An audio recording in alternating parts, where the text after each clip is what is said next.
this experiment, we're going to compare what happens when you put two substances together and they just make a mixture versus if you put two substances together and they have a chemical reaction. So let's go through some terms.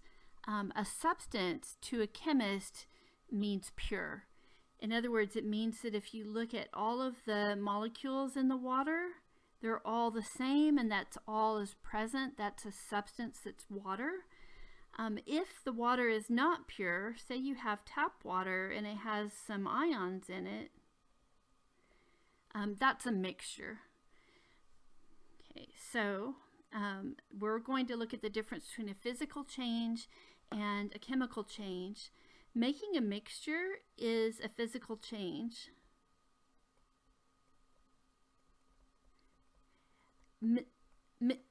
Physical changes are easy to change, or relatively easy to change, and go back to the original substances.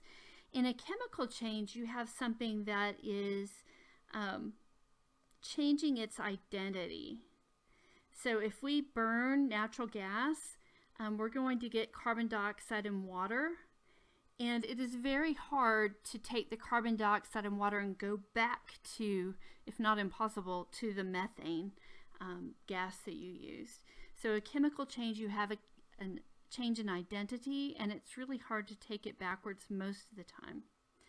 Okay, we're going to make a mixture, and then we're going to use some methods that are physical methods to separate the components into their original salt and sand in this case.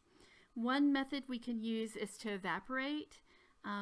If you heat a salt-water mixture, the water will leave, and that way you get the water separate from the salt. Extract may be a new term. It means that you add a solvent and only one of the two components, or however many, will dissolve in it.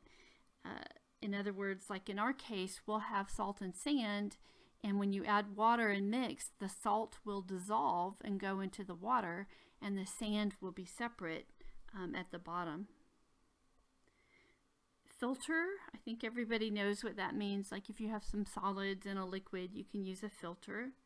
Decant is a term we use a lot in chemistry. It just means if you have a container with liquid and solid, and the solid is down at the bottom, to decant means to just slowly pour it so only the liquid comes off and the solid remains in the container, the beaker.